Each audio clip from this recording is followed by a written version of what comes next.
नमस्कार दोस्तों, आज हम लोग जो है पॉलिटी का क्वेश्चन हल करेंगे। जो पिछले क्लास में हम लोग क्वेश्चन नंबर 27 तक कर चुके थे, तो इसका क्वेश्चन नंबर 28 है। तो 28 बोल रहा है कि निम्नांकित में से किस एक का कथन है कि संविधान को संघात्मक के तंग ढांचे में नहीं ढाला गया है। तो यह जो है डॉक्टर भीमराव अंबेडकर बोले थे कि संविधान को संघात्मकता के तंग ढांचे में नहीं डाला गया है। तो डॉक्टर बी आर अम्बेडकर का मत है कि भारतीय संविधान को संघात्मकता के तंग ढांचे में नहीं डाला गया। तो नेक्स्ट क्वेश्चन, संघीय क्षेत्रों को प्रतिनिधित्व प्राप्त है। तो संघीय क्षेत्रों को प्रतिनिधित्व संसद के दोनों सदनों से प्राप्त है। तो इसका ऑप्शन सी सही होगा। लोकसभा संसद का प्रथम या निम्न सदन है। इसे लोकप्रिय सदन भी कहते हैं क्योंकि इसके सदस्य जनता द्वारा प्रत्यक्ष रूप से निर्वाचित होता है।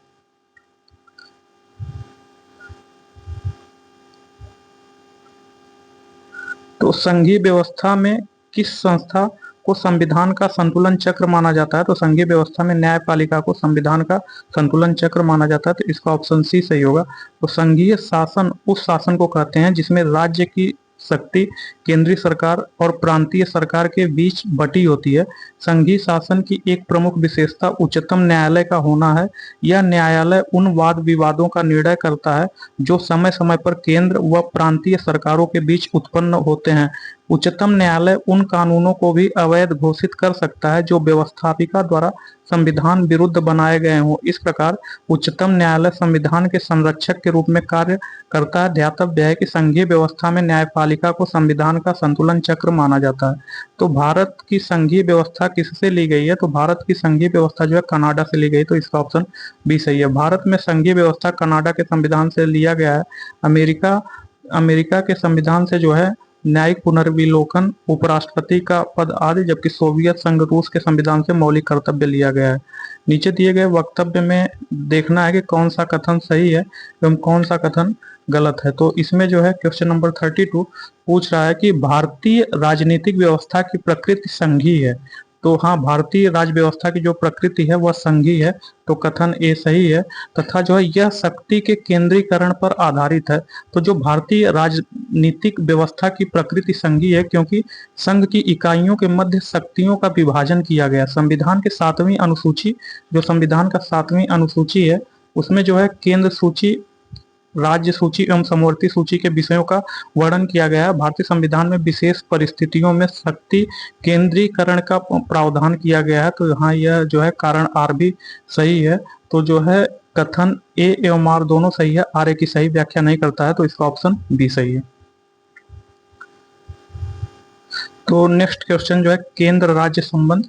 तो केंद्र राज्य संबंध में फर्स्ट क्वेश्चन है, केंद्र सरकार और राज्य सरकारों को प्राधिकार प्राप्त होता है। तो पूछ रहा है कि जो केंद्र सरकार और राज्य सरकारों को प्राधिकार प्राप्त होता है तो वह भारतीय संविधान से प्राप्त होता है। तो इसका ऑप्शन ए सही है।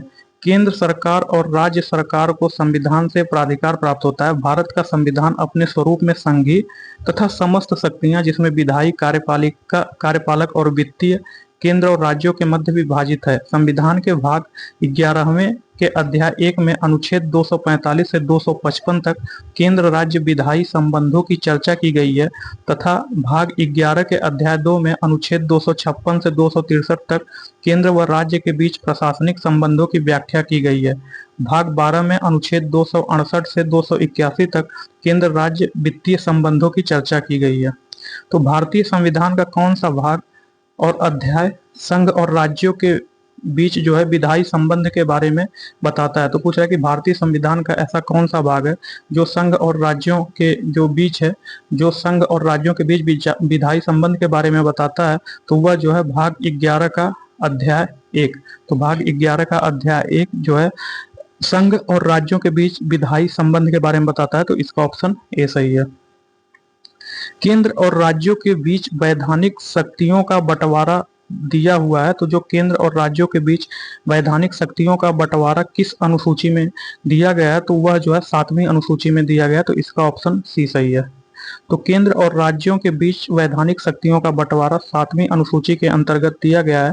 7वीं अनुसूची के तहत संघ सूची में 100 विषय पर कानून बनाने का अधिकार केंद्र को तथा राज्य सूची के 61 विषय पर कानून बनाने का अधिकार राज्य को है। समवर्ती सूची 52 विषय पर केंद्र और राज्य दोनों कानून बना सकती हैं। अवशिष्ट शक्तियां केंद्र में निहित हैं, जिस पर कानून केंद्र बना सकती है। भारतीय संविधान के अनुसार निम्न में से किसे अवशिष्ट शक्तियां प्रदान की गई है? तो भारतीय संविधान में अवशिष्ट शक्तियां जो है केंद्र को प्रदान की गई, तो इसका ऑप्शन सी सही होगा। तो जो है केंद्र केंद्र केंद्र और राज्यों के बीच शक्तियों के वितरण के लिए भारत का संविधान 3 सूचियों को प्रस्तुत करता है।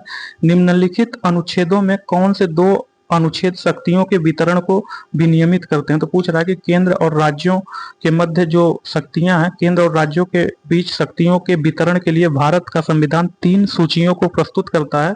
निम्नलिखित अनुच्छेद में से कौन से 2 अनुच्छेद शक्तियों के वितरण को विनियमित करते हैं? तो अनुच्छेद जो है 245 एवं 246 शक्तियों के वितरण को जो है विनियमित करते हैं। तो अनुच्छेद 245 संघ और राज्यों के मध्य विधायी शक्तियों का विभाजन राज्य क्षेत्र के आधार पर करता है तथा अनुच्छेद 246 यह सुनिश्चित करता है कि संसद और राज्य के विधान मंडलों को कौन से विषय के बारे में विधि बनाने की शक्ति होगी। इस प्रकार अनुच्छेद 245 तथा अनुच्छेद 246 केंद्र तथा राज्यों के बीच शक्तियों का वितरण से संबंधित है, तो इसका ऑप्शन ए सही है। तो अनुच्छेद 245 संघ और राज्यों के मध्य विधायी शक्तियों का विभाजन राज्य क्षेत्र के आधार पर करता है तथा अनुच्छेद 246 यह सुनिश्चित करता है कि संसद और राज्य के विधान मंडलों को कौन से विषय के बारे में विधि बनाने की शक्ति होगी। इस प्रकार अनुच्छेद 245 तथा अनुच्छेद 246 केंद्र तथा राज्यों के बीच शक्तियों का वितरण से संबंधित है। तो नेक्स्ट क्वेश्चन, निम्नलिखित में से कौन भारत के संघ राज्य संबंध से संबंधित नहीं है? तो जो है इंद्रजीत गुप्ता समिति यह संबंध नहीं है संघ राज्य से, जबकि सरकारिया आयोग, राजमन्नार एवं पुंछी आयोग जो है संघ राज्य संबंध से संबंधित है। तो 1998 में गठित इंद्रजीत गुप्त समिति का संबंध चुनाव सुधार से है।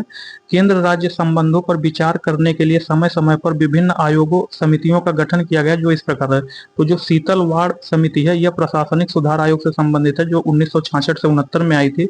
राजमन्नार समिति 1969 में आई थी। आनंदपुर साहिब प्रस्ताव 1973 में आई थी। सरकारिया आयोग 1983 में आई थी। एम पुंछी आयोग 2007 में आया था। तो भारत के निम्नलिखित में कौन सी रिपोर्ट या प्रस्ताव भारत में निम्नलिखित में से कौन सी रिपोर्ट या प्रस्ताव केंद्र राज्य संबंधों के विषय में है? तो पूछ रहा है कि भारत में कौन सा रिपोर्ट या प्रस्ताव केंद्र राज्य के संबंध से संबंधित है? तो वह जो है राजमन्नार कमेटी है, यह जो है केंद्र एवं राज्य से संबंधित है। सरकारिया कमीशन रिपोर्ट ये भी संबंधित है। आनंदपुर साहिब रिवोल्यूशन ये भी सम्मिलित है। स्टेट रीऑर्गेनाइजेशन कमीशन रिपोर्ट ये सम्मिलित नहीं है। तो इसका 1, 2, 3 सही है। तो इसका ऑप्शन ए सही होगा, 1, 2, 3। निम्नलिखित में से किन समितियों आयोगों ने केंद्र राज्य संबंध के विषय में संस्तुतियां प्रस्तुत की? तो पूछ रहा है कि निम्नलिखित में किन समितियों आयोग ने केंद्र राज्य संबंध के विषय में संस्तुतियां प्रस्तुत की? तो जो है तो निम्नलिखित में किन समितियों एवं आयोगों ने केंद्र राज्य संबंध के विषय में संस्तुतियां प्रस्तुत की? तो वह जो है सरकारिया आयोग एवं तारकुंडे समिति। तो राजमन्नार समिति नहीं होगा, इसमें सरकारिया आयोग एवं तारकुंडे समिति ने जो है केंद्र राज्य संबंध के विषय में संस्तुतियां प्रस्तुत की। तो इसका जो है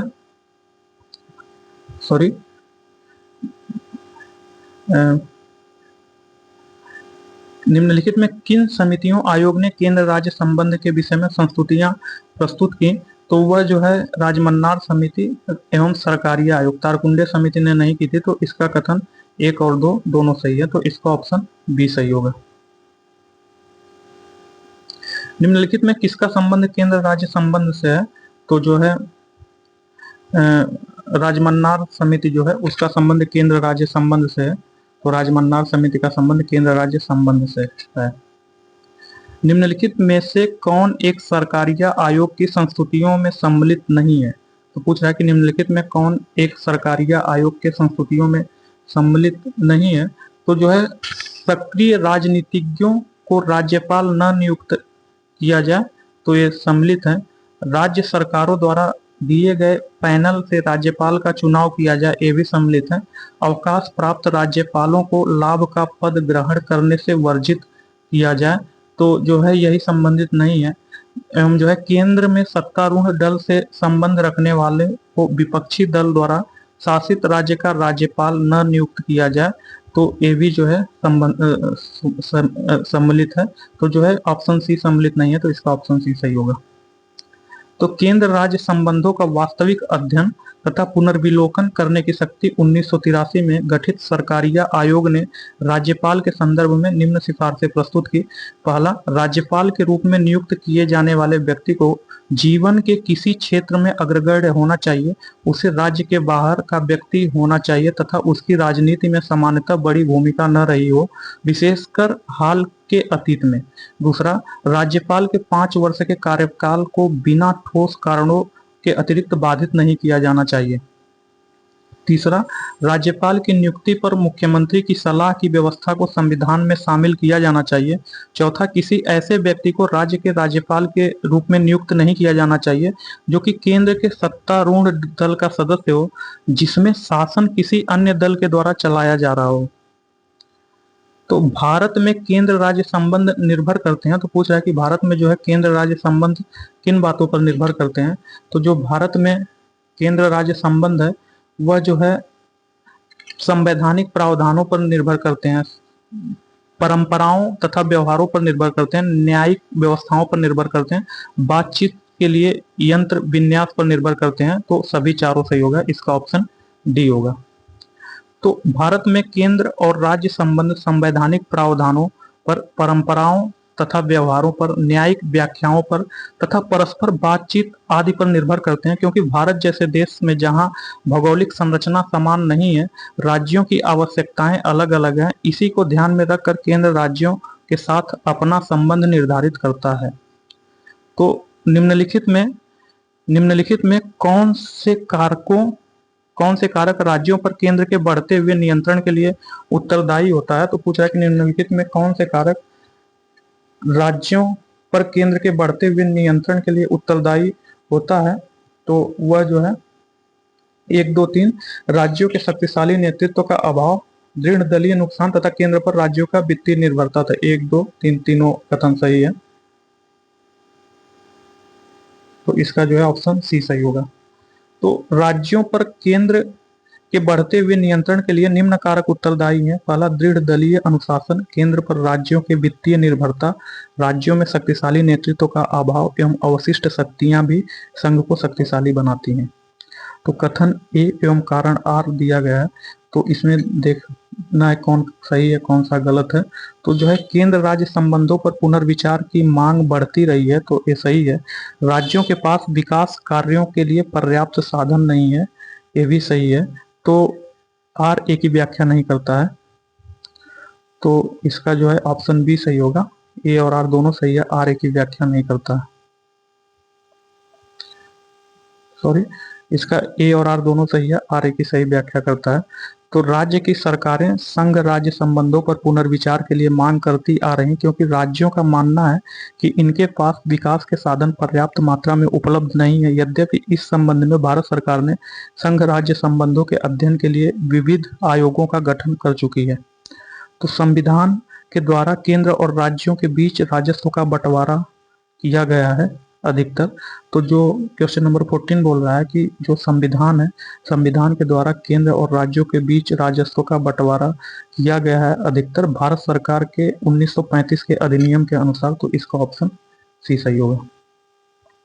तो केंद्र और राज्यों में राजस्व वितरण की व्यवस्था बहुत कुछ भारत शासन अधिनियम 1935 का अनुसरण है। भारतीय संविधान के भाग 12 में अनुच्छेद 268 से 281 में केंद्र और राज्यों के मध्य वित्तीय संबंधों का उल्लेख है। तो निम्नलिखित में कौन सा कथन सही है। तो जो है इसमें पूछ रहा है कौन सा कथन सही है। तो जो है तीनों सूचियों के विषयों में परस्पर व्यापन होने से संघीय व्यवस्था को प्रधानता दी जाती है। तो कथन डी जो है सही है। अनुच्छेद 254 में व्यवस्था की गई है कि सूचियों के विषय में विधान बनाने में केंद्र राज्य में यदि असंगति होती है तो राज्य द्वारा बनाई गई विधि विरोध के मात्रा तक शून्य होगी। तो क्या संविधान के अंतर्गत भारतीय संघ के राज्य विदेशी ऋण सीधे लेने की शक्ति रखते हैं? तो पूछ रहा है कि क्या संविधान के अंतर्गत भारतीय संघ के राज्य विदेशी ऋण सीधे लेने की शक्ति रखते हैं? तो नहीं। संविधान के अनुच्छेद 292 संविधान के अनुच्छेद 292 एवं 293 में जो है केंद्र और राज्य को उधार लेने की शक्ति प्रदान की गई है। भारत की संचित निधि के साख पर केंद्र देश के भीतर या विदेशों से ऋण प्राप्त कर सकता है, पर कोई राज्य विधानमंडल द्वारा नियत सीमाओं के भीतर ही ऋण ले सकता है, वह विदेशों से ऋण नहीं ले सकता है। तो इसका ऑप्शन बी होगा नहीं। तो संविधान के अनुच्छेद 252 एवं 293 में केंद्र और राज्यों को उधार लेने की शक्ति प्रदान की गई है। भारत की संचित निधि की साख पर केंद्र देश के भीतर या विदेशों से ऋण प्राप्त कर सकता है, पर कोई राज्य विधानमंडल द्वारा नियत सीमाओं के भीतर ही ऋण ले सकता है, वह विदेशों से ऋण नहीं ले सकता है।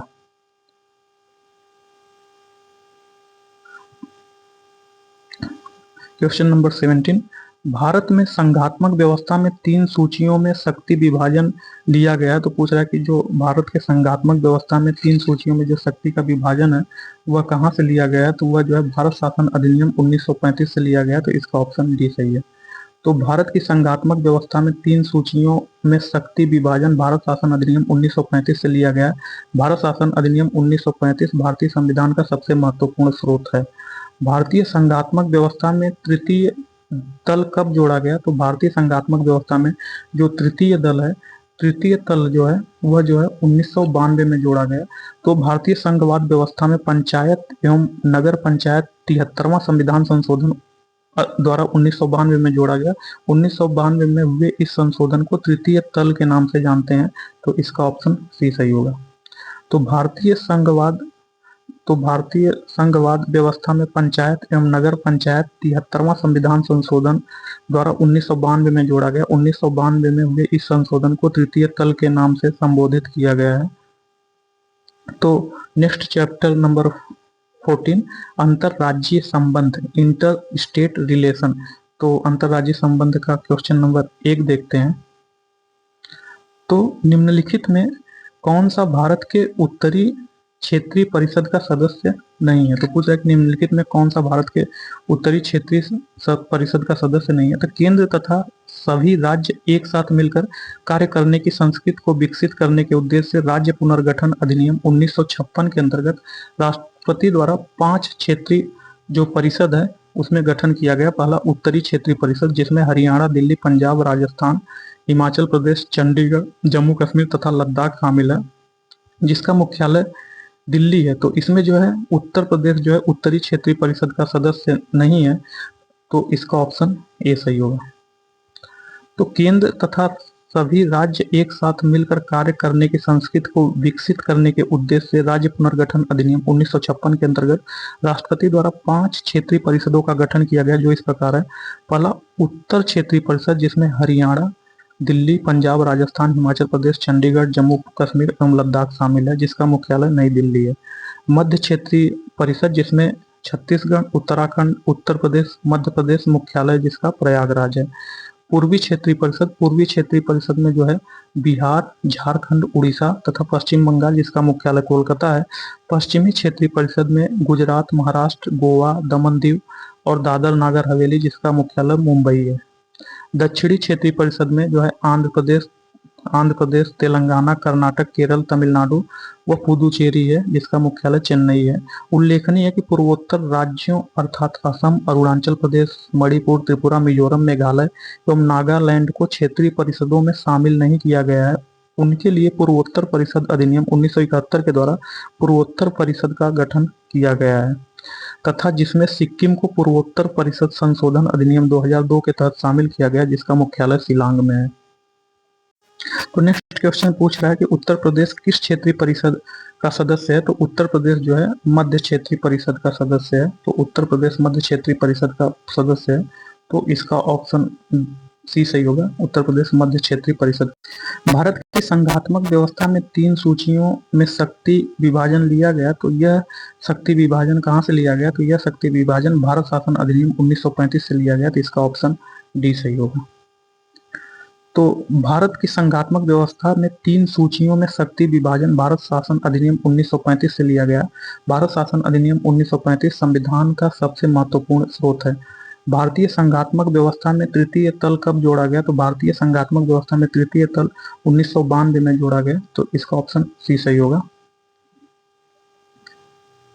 तो निम्नांकित में कौन सा एक क्षेत्रीय परिषदों का लक्षण नहीं है? तो पूछ रहा है कि निम्नांकित में से कौन सा एक क्षेत्रीय परिषद का जो है लक्षण नहीं है? तो जो है यह एक संवैधानिक संस्था है, तो यह एक संवैधानिक संस्था है। दूसरा, 5 क्षेत्रीय परिषदों की स्थापना राज्यों के पुनर्गठन अधिनियम 1956 के अंतर्गत की गई, तो हाँ ये किया गया। यद्यपि चंडीगढ़ राज्य नहीं है, फिर भी एक क्षेत्रीय परिषद में शामिल किया गया है, हाँ इसे भी शामिल किया गया है। एक परामर्शदात्री संस्था है, हाँ एक परामर्शदात्री संस्था है, यह एक संवैधानिक संस्था नहीं है क्षेत्रीय परिषद, तो इसका ऑप्शन ए गलत है। तो यही लक्षण नहीं है, तो इसका ऑप्शन ए सही होगा। तो क्षेत्रीय परिषदों का उद्देश्य विभिन्न राज्यों के मध्य पारस्परिक संवाद कायम करना तथा राज्यों के आपसी विवादों को अपने स्तर पर सुलझाने का प्रयास करना है। ये संवैधानिक निकाय नहीं बल्कि सांविधिक निकाय है। क्षेत्रीय परिषदों का उद्देश्य राज्यों, केंद्र शासित प्रदेशों तथा केंद्र के बीच सहभागिता तथा समन्वयता को बढ़ावा देना है। ये परिषद आर्थिक तथा सामाजिक योजना, भाषाई अल्पसंख्यक सीमा विवाद, अंतरराज्यीय परिवहन आदि जैसे संबंधित विचार विमर्श तथा संस्तुति करती हैं। ये केवल चर्चात्मक परामर्शदात्री निकाय हैं। तो क्षेत्रीय परिषद का मुख्य कार्य है, तो क्षेत्रीय परिषद का मुख्य कार्य जो है अंतरराज्यीय विकास में सहायता करना, अंतरराज्यीय विवादों को समाधान करना तथा अंतरराज्यीय सहयोग प्रदान करना। तो उपयुक्त सही होगा, तो इसका ऑप्शन डी सही होगा। तो क्षेत्रीय परिषदें हैं, तो क्षेत्रीय परिषदें जो है परामर्शदात्री इकाइयां हैं, तो इसका ऑप्शन बी सही होगा। क्षेत्रीय परिषदें जो है इनकी अध्यक्षता संघीय गृह मंत्री करता है और ये परामर्शदात्री इकाइयां हैं। तो पूछ रहा है कि जो क्षेत्रीय परिषदें हैं यह जो है इनकी जो है क्षेत्रीय परिषदें इनकी अध्यक्षता संघीय गृह मंत्री करता है और ये परामर्शदात्री इकाई है, तो इसका ऑप्शन ए सही होगा। तो केंद्र सरकार का गृह मंत्री 5 क्षेत्रीय परिषदों का अध्यक्ष होता है। प्रत्येक मुख्यमंत्री क्रमानुसार 1 वर्ष के समय के लिए परिषद के उपाध्यक्ष के रूप में कार्य करता है। अंतरराज्यीय परिषदों का निर्माण स्रोत है, तो जो अंतरराज्यीय परिषद है उसके निर्माण का स्रोत क्या है? तो अंतरराज्यीय परिषदों का निर्माण स्रोत जो है संवैधानिक प्रावधान है, तो इसका ऑप्शन ए सही है। तो अनुच्छेद 263 राज्यों के मध्य तथा केंद्र तथा राज्यों के मध्य समन्वय के लिए अंतरराज्यीय परिषद के गठन की व्यवस्था करता है। यदि राष्ट्रपति को किसी समय यह लगे कि ऐसी परिषद का गठन सार्वजनिक हित में है, तो वह ऐसे परिषद का गठन करता है। अंतरराज्यीय परिषद का गठन 1990 में किया गया था। इस परिषद का अध्यक्ष प्रधानमंत्री होता है। तो अंतरराज्यीय परिषद का जो अध्यक्ष होता है वो प्रधानमंत्री होता है। निम्नलिखित में से कौन अंतरराज्यीय परिषद गठन करने के लिए अधिकृत है? तो वह जो है निम्नलिखित में से कौन अंतरराज्यीय परिषद गठन करने के लिए अधिकृत है? तो वह जो है राष्ट्रपति अधिकृत है, तो इसका ऑप्शन बी सही होगा। भारतीय संविधान के किस अनुच्छेद के अंतर्गत अंतरराज्यीय परिषदों का गठन होता है? तो भारतीय संविधान के किस अनुच्छेद के अंतर्गत अंतरराज्यीय परिषदों का गठन होता है? तो वह अनुच्छेद 263 के अंतर्गत होता है, तो इसका ऑप्शन सी सही है, अनुच्छेद 263। तो निम्नलिखित में से किस वर्ष में भारत में अंतरराज्यीय परिषद स्थापित की गई? तो पूछ रहा है कि निम्नलिखित में से किस वर्ष भारत में अंतरराज्यीय परिषद स्थापित की गई? तो भारत में अंतरराज्यीय परिषद 1990 में स्थानांतरित की गई, तो इसका ऑप्शन बी सही होगा। कावेरी नदी के जल बंटवारे का विवाद किन राज्यों से संबंधित है? तो पूछ रहा है कि जो कावेरी नदी का जो जल बंटवारा है इसका विवाद किन राज्यों से संबंधित है? तो यह विवाद जो है तमिलनाडु, कर्नाटक, केरल तथा पुदुचेरी से संबंधित है। तो यह विवाद तमिलनाडु, कर्नाटक, केरल तथा पुदुचेरी से संबंधित है, तो इसका ऑप्शन डी सही है। तो भारत में जल नदी विवाद का इतिहास काफी पुराना है। नदी जल विवाद उस समय ज्यादा गंभीर हो जाता है जब नदी बारहमासी न हो।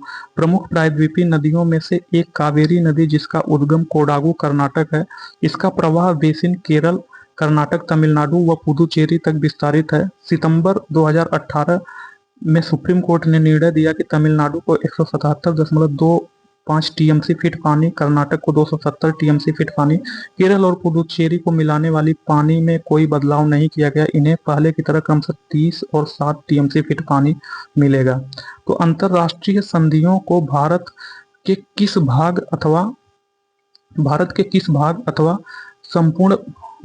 भाग अथवा संपूर्ण भारत में लागू करने के लिए संसद कोई भी कानून बना सकती है। तो पूछ रहा है कि अंतरराष्ट्रीय संधियों को भारत के किस भाग अथवा संपूर्ण भारत में लागू करने के लिए संसद कोई भी कानून जो है बना सकती है। तो वह जो है बिना किसी राज्य की सहमति से, अंतरराष्ट्रीय संधियों को भारत के किसी भाग अथवा संपूर्ण भारत में लागू करने के लिए संसद कोई भी कानून बना सकती है। तो इसका ऑप्शन डी सही है।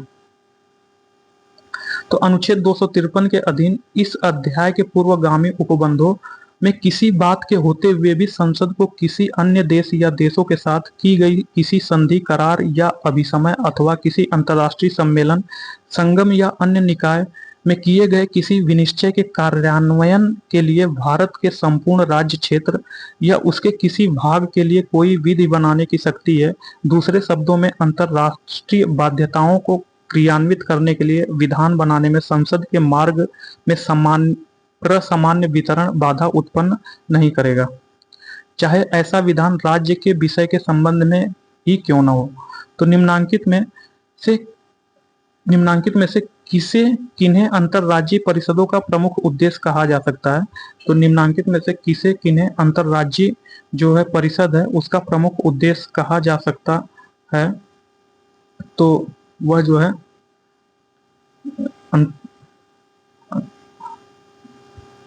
उद्देश्य कहा जा सकता है।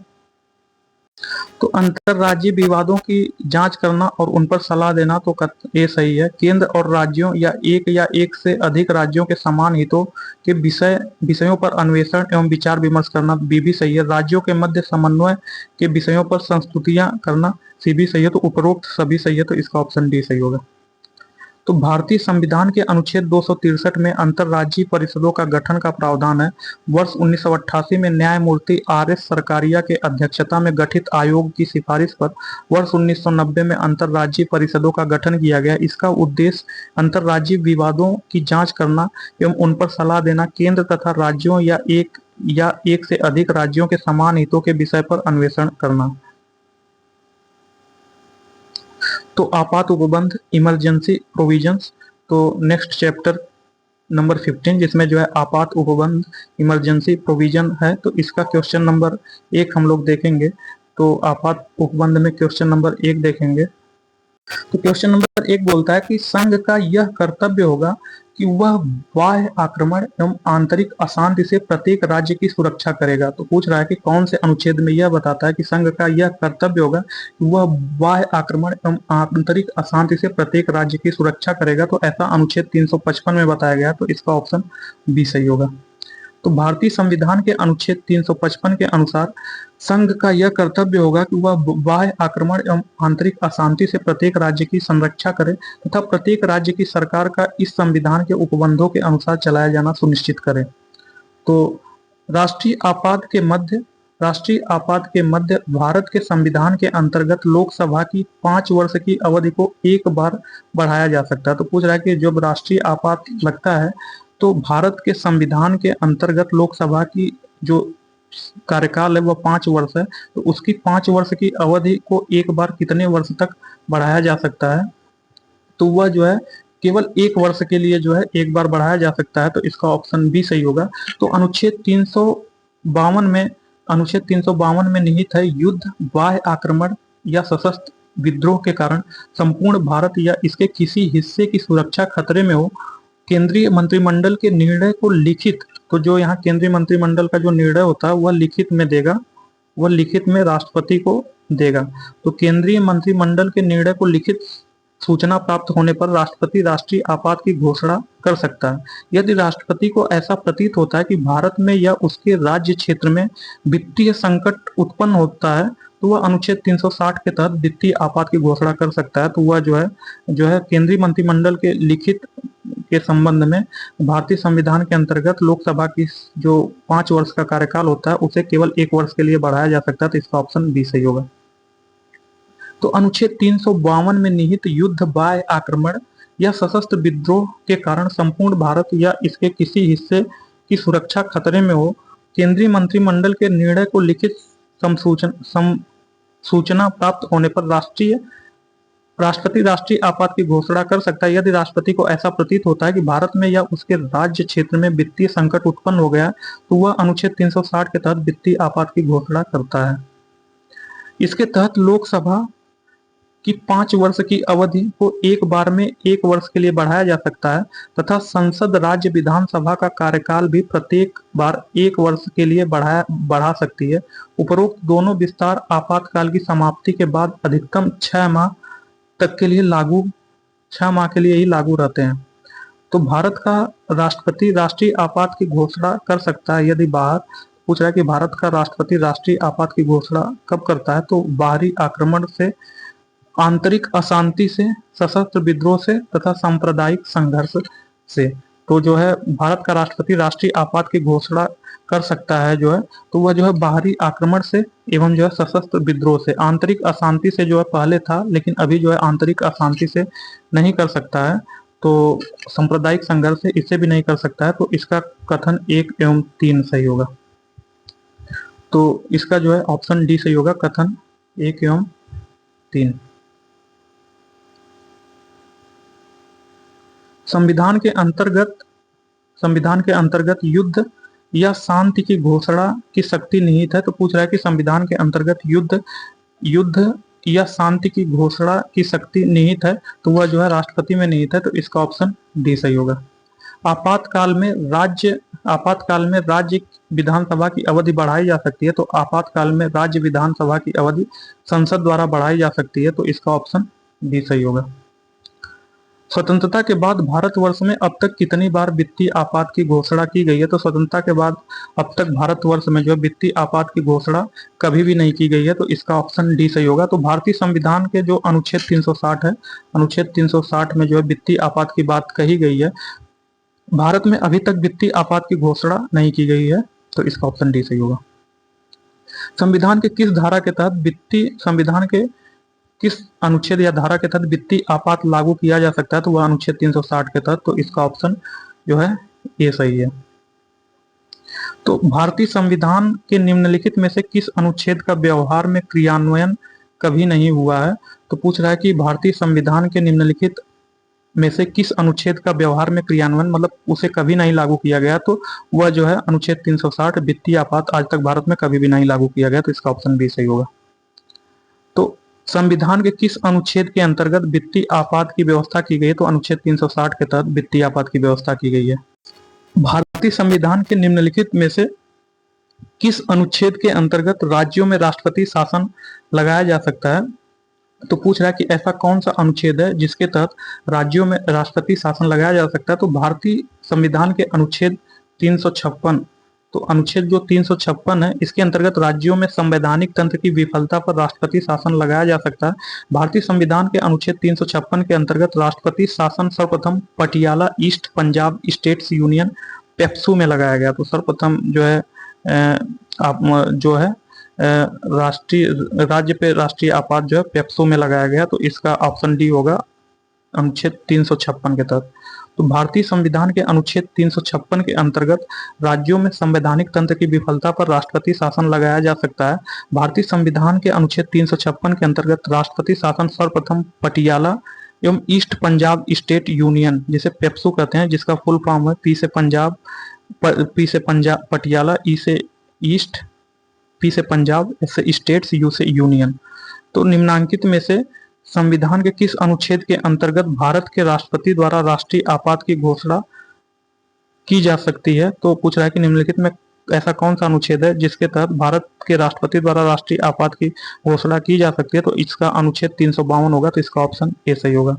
तो भारतीय संविधान में 3 प्रकार के आपात की घोषणा का प्रावधान है। पहला राष्ट्रीय आपात जो अनुच्छेद 352 में, दूसरा राज्यों में संवैधानिक विफलता से उत्पन्न आपात अनुच्छेद 360 में, और तीसरा जो अनुच्छेद 360 है जो वित्तीय आपात है।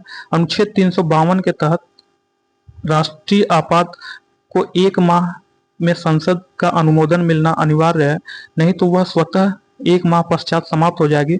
अनुच्छेद 356 एवं अनुच्छेद 360 के तहत घोषित आपात को संसदीय अनुमोदन की अवधि 2 माह है।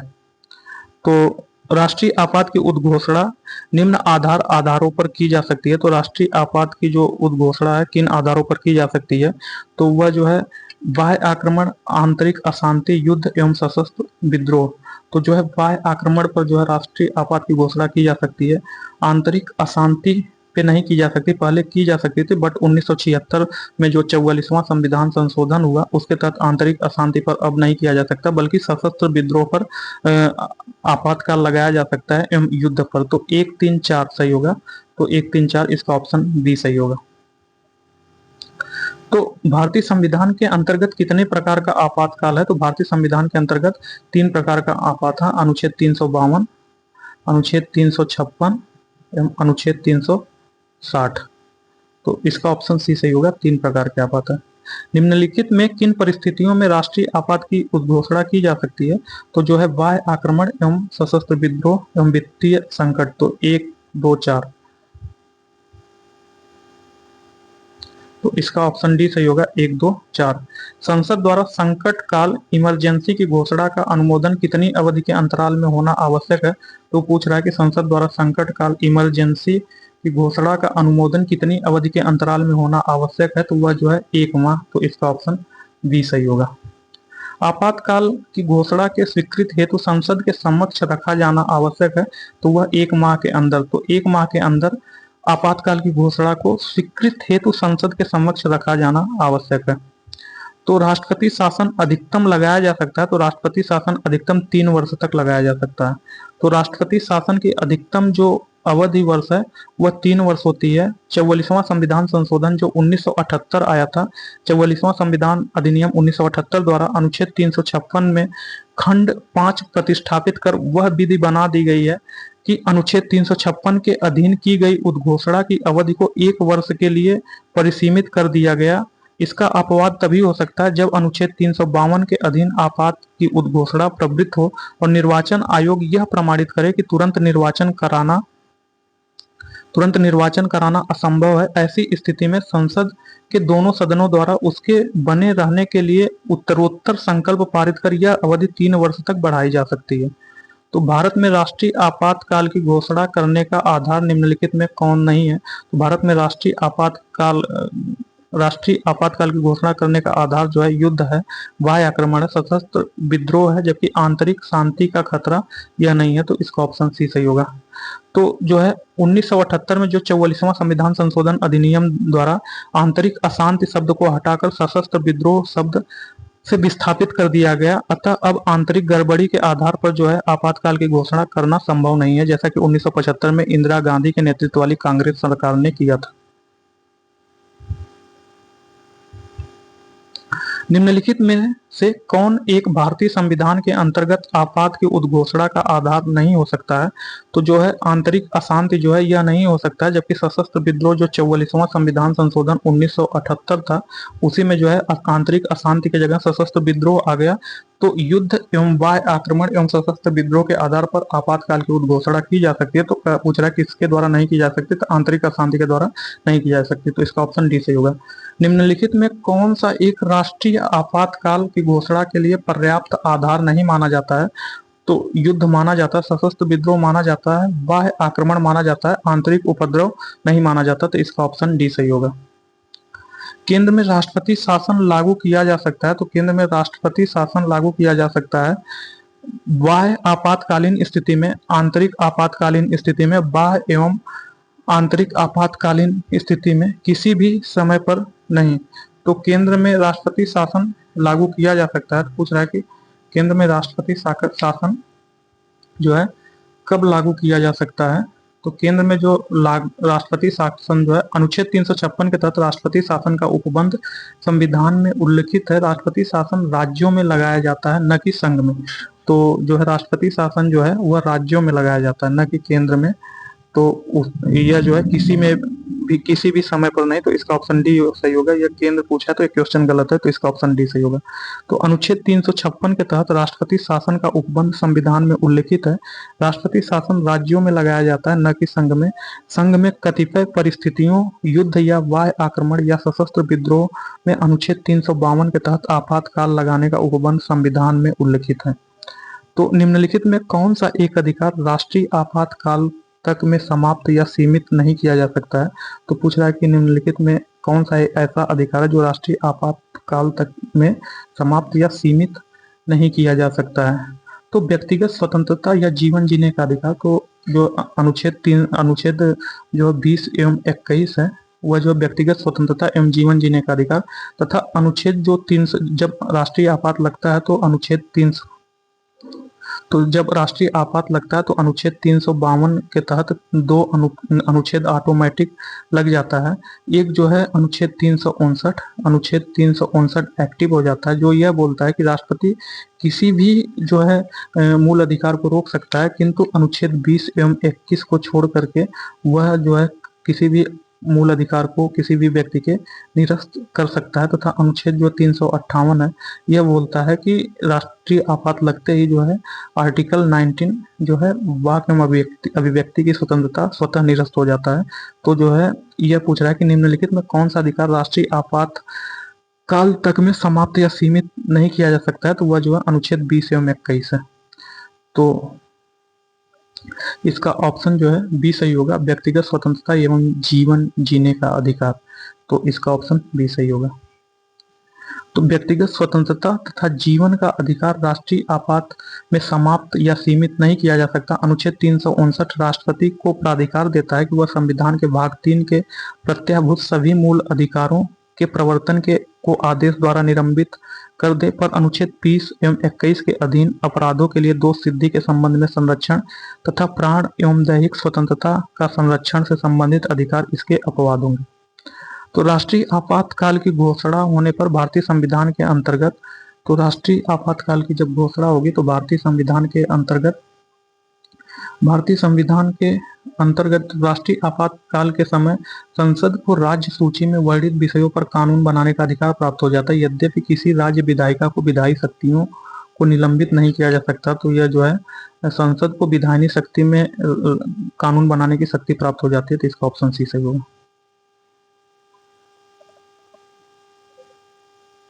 राष्ट्रीय आपातकाल के समय संसद को राज्य सूची में वर्णित विषयों पर कानून बनाने का अधिकार प्राप्त हो जाता है। यद्यपि किसी राज्य विधायिका को विधायी शक्तियों को निलंबित नहीं किया जा सकता है। तो अनुच्छेद 352 के तहत प्रथम बार राष्ट्रपति द्वारा राष्ट्रीय आपातकाल की उद्घोषणा कब की गई? तो जो है भारत में अनुच्छेद 352 के तहत अब तक जो है 3 बार जो है राष्ट्रीय आपात की घोषणा की गई, जिसमें पहली बार अक्टूबर 1962 में जब नेफा नॉर्थ ईस्ट फ्रंटियर एजेंसी, जो अब अरुणाचल प्रदेश में चीनी आक्रामकता के कारण राष्ट्रीय आपातकाल की घोषणा की गई।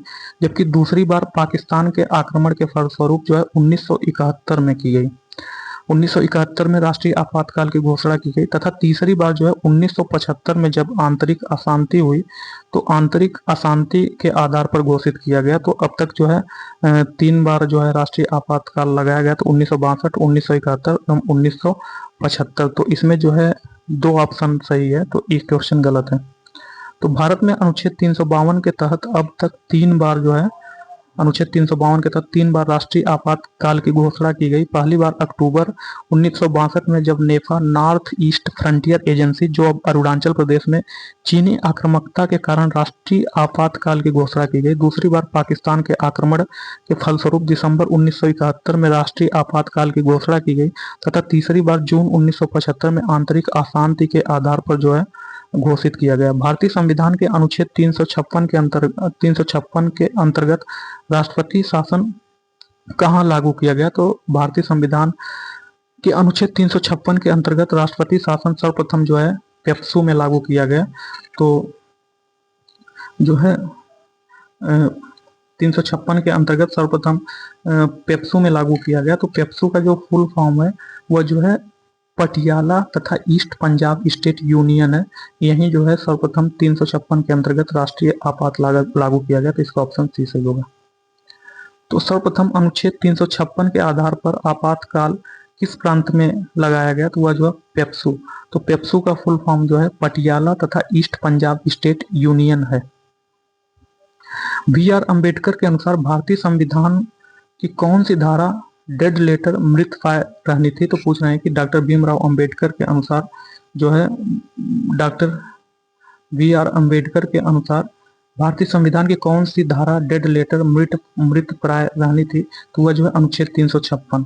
तो भारतीय संविधान सभा में डॉक्टर बी.आर. अम्बेडकर ने संविधान के अनुच्छेद 356 के प्रावधानों से संबंधित आलोचकों को उत्तर देते हुए आशा व्यक्त की थी कि अनुच्छेद 356 की यह उपशक्ति एक मृत प्राय की भांति रहेगी, तो इसका ऑप्शन बी सही होगा, अनुच्छेद 356।